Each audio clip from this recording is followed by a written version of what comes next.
Post में आपके साथ में मैं हूं नामिका। खबर जो है वो औरंगाबाद से है। जी हां, औरंगाबाद में बुधवार शाम सड़क हादसे में एक युवक की मौत हो गई। जी हां, ये घटना जो है वो मुफस्सिल थाना क्षेत्र की है। मृतक की पत्नी और सास ने छठ का पर्व किया हुआ था। जी हां, पत्नी के साथ ही साथ युवक दोमुहान सूर्य मंदिर में शाम का अर्घ देने के लिए निकला था, लेकिन पत्नी को कुछ काम आने की बात कहकर बोला कि तुम घाट पर जाओ, हम पीछे से आते हैं।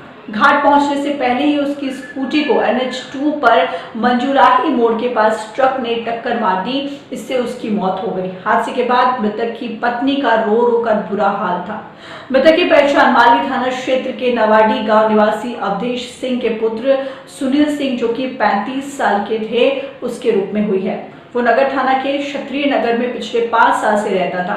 परिजन ने बताया कि सुनील सिंह की पत्नी और सास ने महापर्व छठ का अनुष्ठान किया था और इसको लेकर के सभी ऋषभ थाना क्षेत्र के दोमुहान सूर्य मंदिर में अर्घ देने के लिए शाम 4 बजे निकले थे। निकलने के क्रम में सुनील ने अपनी पत्नी से कहा कि तुम घाट पर आगे जाओ, हम पीछे से आते हैं, कुछ काम आ गया है। काम खत्म करके लौटने के दौरान ही ये जो हादसा है, बड़ा हादसा कह सकते हैं, बड़ा हादसा हो गया। परिजन ने बताया कि सुनील खुद का ट्रक चलवाते थे। बुधवार को उनका ट्रक कोलकाता से रोल पेपर लेकर के दिल्ली जाने वाला था और आपको बता दें कि ट्रक चालक से वो मिलने के लिए NH2 से मोड़ पर गए थे।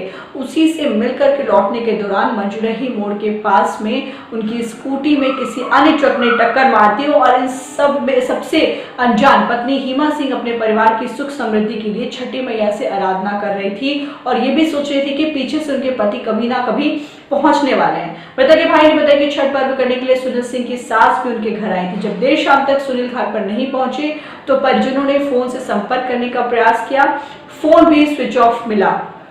तो अक्सर होता था कि काम के सिलसिले में वो कई बार अपना फ़ोन जो थे वो कभी बंद कर लेते थे और कभी फ़ोन पिक नहीं कर पाते थे। इसको लेकर के परिजनों को लगा कि होटल में आज रात जिस दिन की घटना है उस दिन वो ठहर गए हैं, इसलिए सभी निश्चिंत थे। सुबह पता चला कि सुनील सदर हॉस्पिटल में है। उन्होंने कहा कि कागजी प्रक्रिया जो है वो पूरी करके शव को पोस्टमार्टम के लिए भिजवाया गया। तो फिलहाल